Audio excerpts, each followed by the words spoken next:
അവളെ കണ്ടിട്ട് ഒറ്റ നോട്ടത്തിൽ നിനക്ക് എന്ത് തോന്നുന്നു? നല്ല ആലുവ കട്ട പോലെ. അവളിപ്പോ എങ്ങോട്ടാ പോകുന്നത്? മുമ്പോട്ട്. ആഹാ, നല്ല ബെസ്റ്റ് കട്ട. നിന്റെ 16 അടി ദൂരത്തിൽ വച്ച് കത്തിക്കാം. പത്മാവതി, കോഴി ഇറച്ചെടുത്തോ.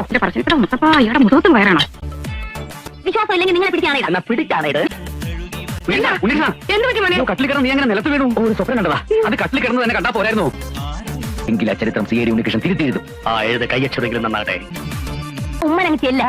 വെള്ളം തലേ താന്ന് ഉമ്മന് തുമ്മല് പിടിക്കാതെ കുളിക്കാണോ? ഒരു സ്കൂൾ അധ്യാപകനാകണ്ട ഞാനൊരു CID ആയ ഈ നാട്ടുകാരനെ കളിയാക്കില്ലേ? പിന്നെ നാട്ടുകാർക്ക് നിന്നെ കളിയാക്കാനല്ലേ നേരം? നിന്റെ അമ്മയെ കെട്ടുന്ന കാലത്ത് ഇവള് പറഞ്ഞ പോലെ ഞാൻ ചുറ്റപ്പെട്ടതൊക്കെ അന്വേഷിച്ചതാ. നല്ല തങ്കപ്പെട്ട സ്വഭാവമാണ് എല്ലാവരും പറഞ്ഞു. എന്നിട്ട് ഇപ്പം എന്തായി? എല്ലാം തൊലിയാവുന്ന നീ കാണുന്നില്ലേ? മരത്തിന്റെ മണ്ടയിലോട്ടാണോ ഋഷികേശനാര് വെടിവെച്ചത്? അതങ്ങനെ നിലത്ത് നിന്ന് ആരും കൊണ്ടു. ആടിനെ ഉന്നം വെച്ചാൽ മതിയായിരുന്നു. എനിക്ക് തത്തയ്ക്ക് കൊണ്ടേ. സ്കൂൾ അധ്യാപകനായി പിള്ളേർക്ക് 4 അക്ഷരം പറഞ്ഞു കൊടുക്കേണ്ട ഈ ഉണ്ണികൃഷ്ണൻ BA ആയിട്ട് നീ കണ്ടുപിടിച്ച ജോലി കൊള്ളാം. പുറത്ത് പറയാൻ കൊള്ളാത്ത പണിയാണോ?